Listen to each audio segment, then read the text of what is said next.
Bonjour à tous et à toutes. Bienvenue dans un nouvel épisode de la série de podcasts Les Voix du Cercle Humania. Le podcast qui vous donne une longueur d'avance sur votre stratégie RH. Dans la voix de l'expert, nous donnons la parole à des spécialistes autour de sujets spécifiques de la RH.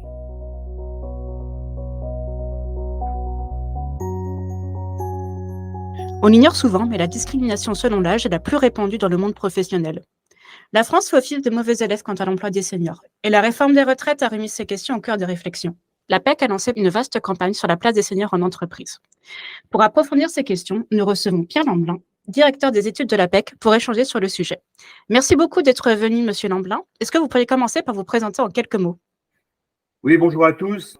Je suis le directeur des études de la PEC, en charge de l'animation d'une équipe de 35 personnes, qui est la direction des données et études, dont la mission est d'éclairer les acteurs de l'écosystème emploi-formation en France au travers d'un programme annuel de travaux d'études et d'outils opérationnels.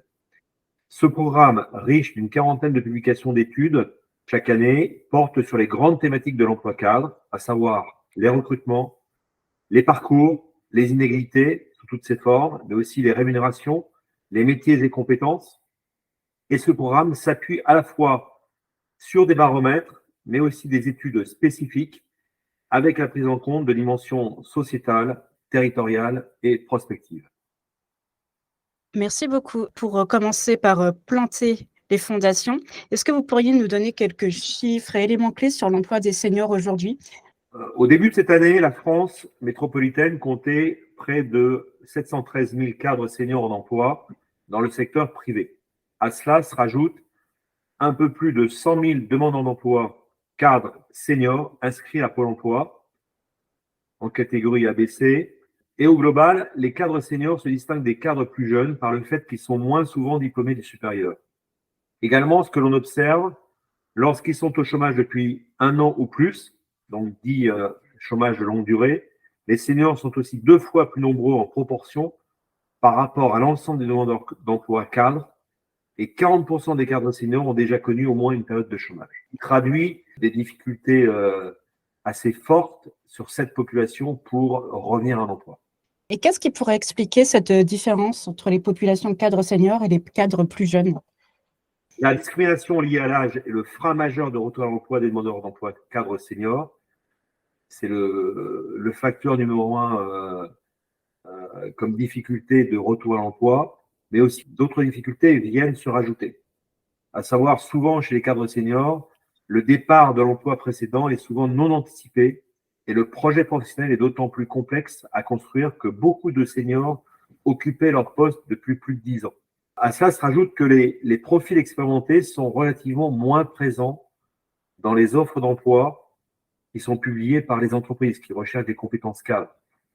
Et que seulement 6% des cadres recrutés dans les entreprises du secteur privé ont plus de 20 ans d'expérience. Ça correspond bien souvent à cette seniorité que recherchent les entreprises.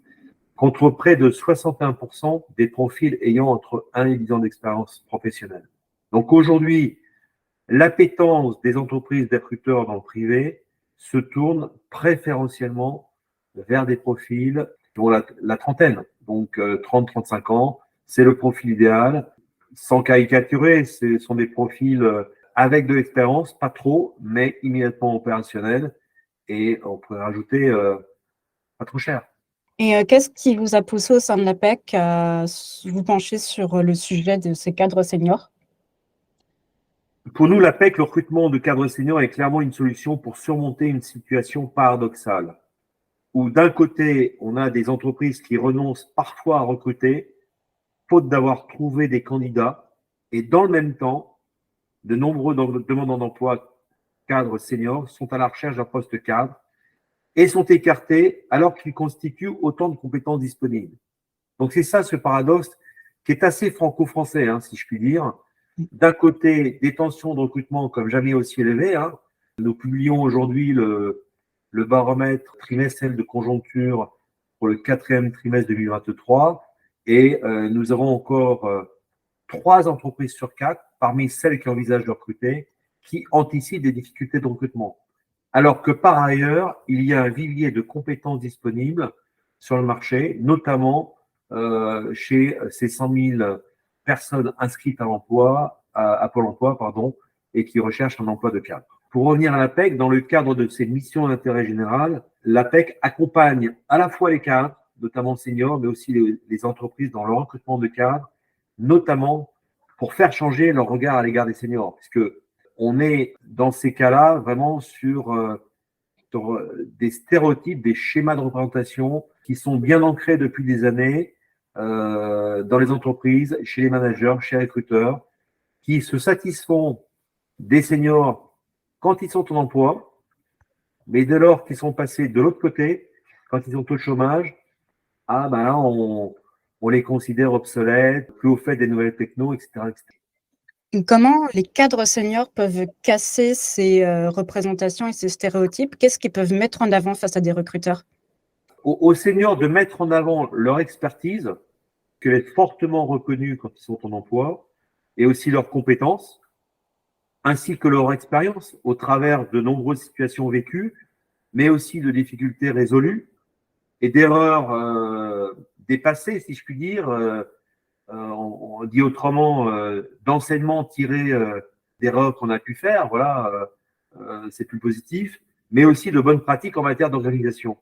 Le seul bémol aux yeux des recruteurs et des managers, c'est souvent l'adaptation au changement et aux nouvelles technologies qu'on peut leur reprocher et qui est souvent reconnu comme le point faible des cadres seniors. Est-ce que c'est un point faible avéré ou ça tient plus du stéréotype? Non, on est totalement dans les schémas de représentation, puisque aujourd'hui, on peut être senior dans certains métiers qui plus est à partir de 40 ans. Hein, c'est pas qu'à partir de 55 ans. Hein, dans certains métiers des services, par exemple. Pour autant, ces personnes-là, à 35, 40, voire 50 ans, sont au fait des nouvelles technos. Aujourd'hui, tout le monde est familier avec Internet, avec tous les outils de bureautique, voilà. Donc, on est totalement dans un stéréotype, puisque concrètement, quand ils sont en emploi, les seniors sont efficaces, aussi efficaces que les plus jeunes. Qui plus est, ils constituent un véritable rouage et contribuent au dialogue social dans l'entreprise en travaillant sans aucune difficulté avec les plus jeunes.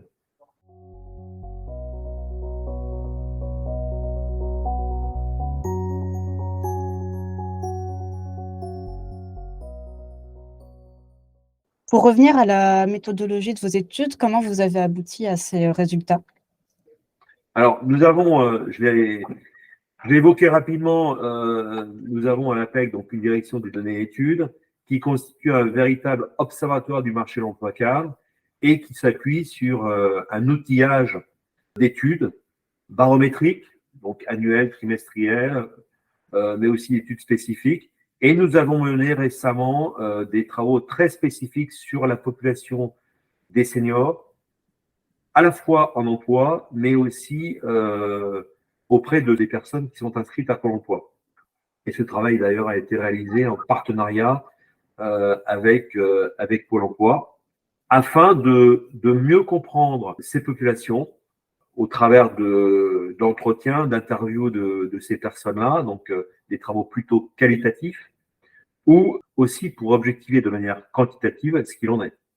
Quand on dit que, par exemple, tant de cadres seniors ont des difficultés pour revenir à l'emploi, c'est objectivé de manière rigoureuse et solide auprès d'échantillons représentatifs.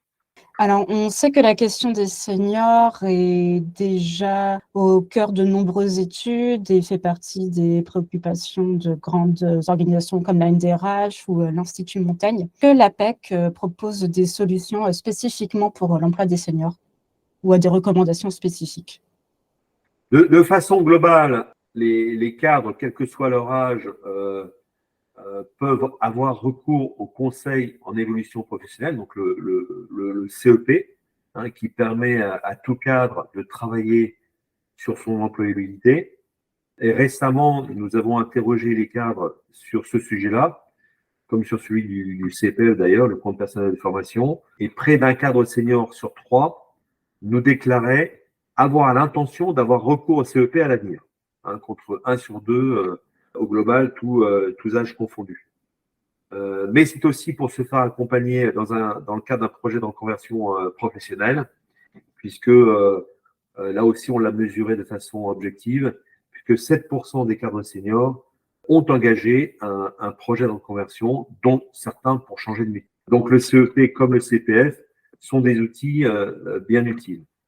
À côté de cela, l'APEC a mis en place aussi des dispositifs spécifiques d'accompagnement renforcé de ces populations-là, notamment lorsque les cadres seniors sont au chômage. Donc, c'est typiquement le dispositif Talent Senior qui en est à sa deuxième édition. Donc, il a été déployé pour la première fois en 2022. On est à la deuxième édition en 2023. Et ce dispositif permet à davantage de demandeurs d'emploi de retrouver plus rapidement un emploi ou une activité en s'appuyant sur un réseau professionnel de parrains et marraines au sein d'entreprises. Donc, ça permet à la fois aux entreprises d'avoir accès à un vivier de talent parmi ces seniors et aussi aux seniors d'échanger de manière très concrète sur la réalité de ce qui se passe sur le marché avec des entreprises qui recherchent des compétences et qui s'intéressent à des compétences, de l'expérience, notamment chez les seniors. Alors, j'avais lu qu'en France, il y avait une tendance pour les seniors à se lancer dans tout ce qui était consulting et type de job et d'emploi qui était plutôt indépendant. Est-ce que vous pensez que c'est corrélé au fait que les entreprises soient plus frileuses pour les engager en CDI? Alors, j'ai évoqué tout à l'heure, les projets de conversion, hein, puisque j'ai évoqué que 7% des cadres seniors ont engagé une démarche dans le cadre d'un projet de conversion. Donc, et ce qui nous a surpris, quand on a posé la question et exploité les résultats, c'est de constater que la proportion des personnes était bien supérieure chez les moins de 35 ans, puisqu'on est à 12-13%, sauf erreur, contre 7% chez les seniors, alors que intuitivement, on aurait tendance à penser que avec la seniorité, avec l'expérience, ce sont plutôt les personnes les plus expérimentées, les plus âgées, qui vont s'engager plutôt vers des démarches de reconversion.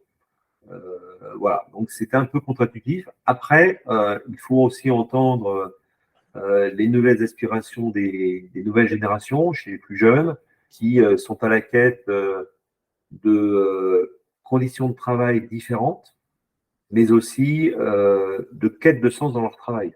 Donc, ça peut susciter, et ce sont des phénomènes un peu nouveaux qu'on constate depuis la crise du Covid, ce besoin de reconversion, voire de réorientation professionnelle en début de carrière. Pour conclure, est-ce que vous avez peut-être un exemple d'accompagnement concret de seniors, par exemple dans le cadre d'une reconversion ou d'un retour à l'emploi? C'est le cas d'une personne qu'on a récemment recrutée dans ma direction au niveau de l'activité de veille documentaire, hein, qui se fait beaucoup par recherche sur Internet, recherche clé, recherche sémantique. Et c'est quelqu'un qui est senior.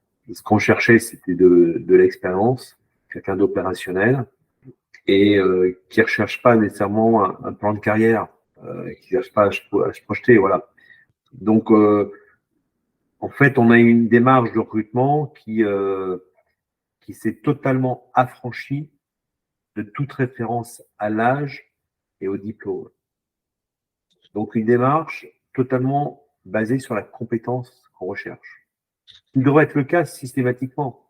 En France ou ailleurs, quand on recrute une personne, plus est à partir d'un certain niveau d'expérience, peu importe le niveau de diplôme, peu importe l'âge, ce qui compte, c'est la mise en situation professionnelle, c'est le parcours, ce sont ses expériences, son vécu, et c'est ça qu'on a recherché dans la personne qu'on a recrutée dans cette activité de recherche documentaire, avec son potentiel, sans nécessairement devoir se poser des questions sur la façon de le faire évoluer, parce que c'est pas sa première préoccupation.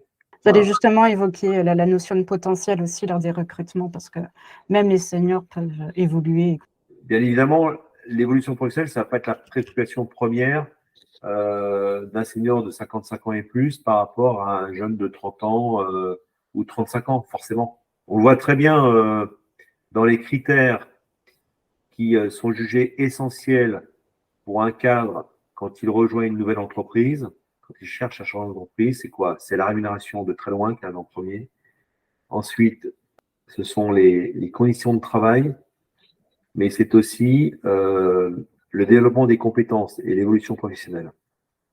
C'est pour ça qu'il faut pas se tromper en termes de promesses à l'embauche, promesses employeurs, comme on dit, ne pas faire de surpromesses qui peut se retourner contre le recruteur et le manager à un moment donné. S'il y a mal donne, comme j'ai tendance souvent à dire, ça peut être en faveur du candidat, enfin de la personne qui a été recrutée et qui va se dire je ne vais pas rester en entreprise, je vais aller voir ailleurs.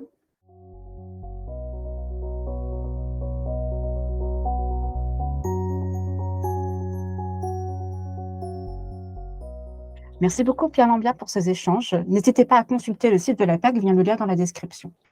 Et je vous dis à très bientôt pour un prochain épisode des Voix du Cercle Humanien.